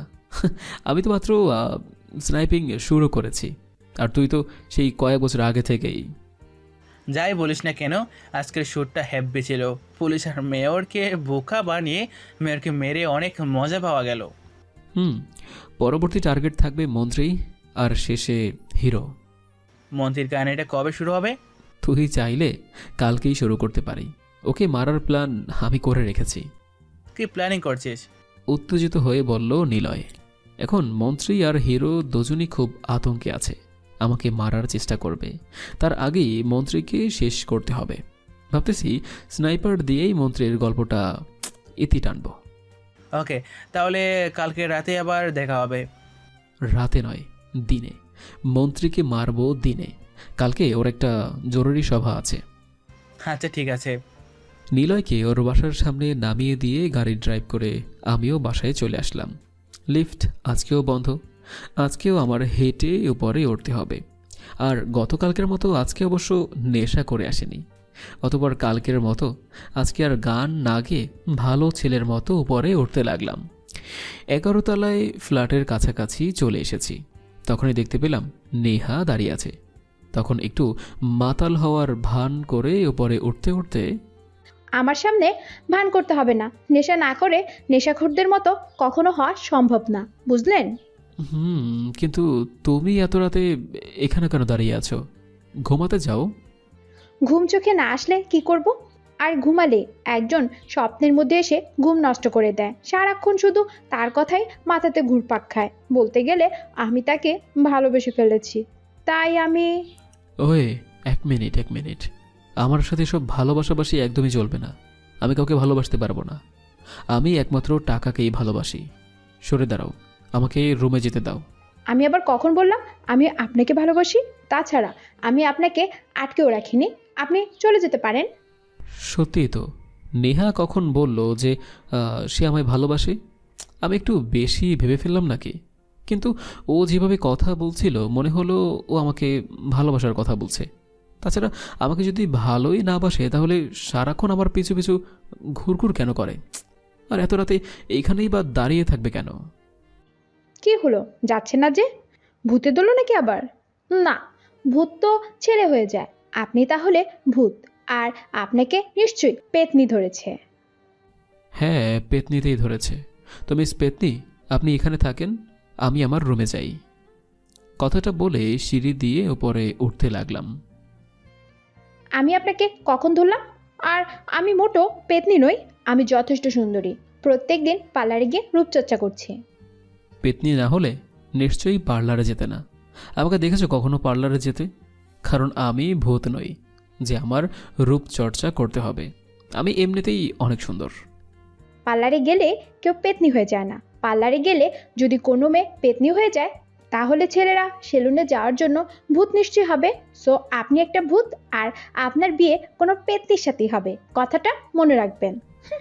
কথাগুলো বলেই মিস পেতনি মানে নেহা রাগ দেখিয়ে নিজের ফ্ল্যাটে ঢুকে পড়ল। মেয়েদের মন বুঝে ওঠা খুব কষ্টকর বিষয়। এ ধরুন, এদের কান্না করতেও সময় লাগে না, আবার হাসতেও তেমন সময় লাগবে না। মেয়ে মানুষ বড়ই অদ্ভুত, তবে পুরুষ মানুষ তার থেকেও অদ্ভুত। নেহার কথা বলা যাক। আমার প্রতি কেয়ার, ওর চলাফেরা বলে দিচ্ছে ও আমাকে ভালোবাসে। ভালোবাসে বললে ভুল হবে, প্রায় অনেকটাই আমাকে ভালোবাসে, কিন্তু সেটা ও স্বীকার করতে চাইছে না। আর করবি বা কী করে? একটু আগে যে কথাটা ওকে বলেছি, এরপরও কেউ কি আমাকে ভালোবাসতে চাইবে? নিশ্চয়ই না। এমনটা একটা মানুষ পেয়েও যদি আপনি তাকে ভালো না বাসেন, তাহলে আপনার থেকে বোকা এবং পাগল আর কেউ হবে না। কারণ ও আমার কাজ আর অতীত জানে। এতটা খারাপ মানুষকে ও ভালোবাসতেও তার সমস্যা হচ্ছে না। আমার প্রতি ওর কেয়ার, ওগুলো ধীরে ধীরে আমাকে ওর দিকে টেনে নিয়ে যাচ্ছে। কেন জানি মনে হচ্ছে নেহাই আমার বাকি জীবনে চলার পথের সঙ্গী। আর এসব না ভেবে নিজের রুমে চলে গেলাম ঘুমানোর জন্য। পরের দিন সকাল 10টার পর রুম থেকে বের হচ্ছিলাম, তখন নেহার সাথে সামনাসামনি দেখা হয়ে যায়। কই যাচ্ছেন এত সকাল সকাল? একটা জরুরি কাজ আছে, তাই একটু বের হচ্ছি। আপনার আর কি কাজ? টাকা নিয়ে মানুষের প্রাণটা নিতে পারেন, শুধু একবারও তাদের কষ্টটা বুঝতে চেষ্টা করেছেন? করেননি। তাদের পরিবার হয়তো বাচ্চা কাচ্চা আছে একটা সুন্দরী বউ এবং বাবা মা। একবারও ভেবে দেখেছেন তাদের মৃত্যু হলে একটা পরিবার কতটা কষ্টে ডুবে যায়? বেঁচে থাকার ইচ্ছেটাই তখন মরে যায়। তবে কিছু সংখ্যক মানুষ বেঁচে থাকে শুধু প্রতিশোধের আশায়। আপনার কাছে তাদের ইমোশনাল আবেগ, ভালোবাসা এবং মন বোঝার ক্ষমতা নিশ্চয়ই নেই। শুধু আছে টাকার গন্ধ নেওয়ার জন্য একটা নাক। কখনো কাউকে বোঝার চেষ্টাটুকু করেন না। মানুষের ভিতরে নাকি একটা মন থাকে, আর সেই মনটায় সবাই নাকি কিঞ্চিত পরিমাণ হলো ভালোবাসা জমা থাকে। তবে আপনার মধ্যে সেটা এখনো বিদ্যমান দেখলাম না। নেহার বলা কথাটায় কেন জানি মনে হচ্ছে অনেকটা কষ্ট লুকিয়ে আছে, তবে কিসের কষ্ট সেটা আমি বুঝতে পারলাম না। তোমার কি হয়েছে সেটা আমি জানি না, তবে আমার সম্পর্কে তোমার আরও কিছু ধারণা লাগবে। আমাকে এখন যেতে হবে। তো যান না, আপনাকে আটকে রেখেছে কে? আপনাকে আটকে রাখতে পারলে সেটা অনেক আগেই চেষ্টা করতাম, কিন্তু আপনি আপনার নিয়মে চলেন। আপনাকে আটকানোর শক্তি একমাত্র ওই উপরওয়ালার কাছেই আছে। হ্যাঁ, আমি আমার নিয়মে চলি, কারণ আমি আমার নিয়মে চলতে ভালোবাসি। অন্যের নিয়মে চলে অনেক কিছু হারিয়েছি। আমি চাই না অন্যের নিয়মে চলে আবার কিছু হারাতে। তোমাকে এসব বলে লাভ নাই, আমার সময় নেই, আমি চলি। কথাগুলো বলেই হাঁটা ধরলাম। নেহার কথাগুলো সত্যি খুব অদ্ভুত লাগলো আজ। হয়তো আমাকে অনেকটাই ভালোবেসে ফেলেছে। কালকে রাতে হয়তো আমার কথায় অনেক কষ্ট পেয়েছে। আমি কাউকে ভালোবাসতে পারবো না, আমি শুধু টাকাকেই ভালোবাসি, হয়তো এই কথাটাতেই। তারপরও আমি এদিকে গাড়ি ড্রাইভ করে নিলয়কে পিক করে নিয়ে জায়গা মতো পৌঁছে গেলাম। তারপর দুজনে একটা বড় বিল্ডিংয়ের ছাদে উঠে পড়লাম। স্নাইপারটা ব্যাগ থেকে বের করে ঠিক করতে লাগলাম। তারপর দেখতে লাগলাম মন্ত্রী সাহেবকে। মাত্রই সে গাড়ি থেকে নেমে স্টেজে উঠেছে। স্টেজটা একটা কলেজের মাঠে করা হয়েছে, যেন অনেক মানুষ সেখানে উপস্থিত হতে পারে। তারপর শত শত মানুষের সামনে দাঁড়িয়ে তিনি বক্তব্য দিতে লাগলো। হয়তো তার জানা নেই এটাই তার শেষ বক্তব্য। এরপরে তিনি আর কোনো দিন বক্তব্য দিতে পারবে না। তার পাপের শাস্তি হিসেবে আমি আজ নিজে তাকে শাস্তি দেব। এরপরে তিনি আর কোনো দিন পাপ করতে পারবে না। শুটটা আমি করি দে। ওহো, তোকে করতে হবে না, আমার প্রতিশোধ আমিই নেব। আচ্ছা ঠিক আছে। হুম। আচ্ছা আবির, আমরা যদি কখনো আলাদা হয়ে যাই তাহলে তোর কেমন লাগবে? আমরা আলাদা কখনো হতে যাব কেন? ধর কখনো হয়ে গেলাম, তখন কি করবি? আমি জানি আমরা কখনো আলাদা হবই না। তোর ফালতু কথা রাখ আর আমার কাজটা করতে দে। কলেজের মাঠ থেকে আমরা অনেকটা দূরে অবস্থান করেছি, যেন কেউ আমাদের লক্ষ্য করতে না পারে। স্নাইপারটা কলেজের মাঠের দিকে ঘোরালাম, তারপর সেটার নিশানা মন্ত্রীর কপাল বরাবর ঠেকালাম। কয়েক সেকেন্ড পর দ্রুত গতিতে একটা বুলেট গিয়ে মন্ত্রীর কপালে ঢুকে গেল। মুহূর্তের মধ্যেই মন্ত্রী সাহেব স্টেজের উপরে শুয়ে পড়ল। এদিকে চারদিকে হইচই পড়ে গেল, মানুষজন এদিক ওদিক ছুটতে লাগলো। কিছু পুলিশ মন্ত্রী সাহেবের কাছে এগিয়ে গেল, আর কিছু পুলিশ চারদিকে ছড়িয়ে পড়ল যেন খুনিকে ধরতে পারে।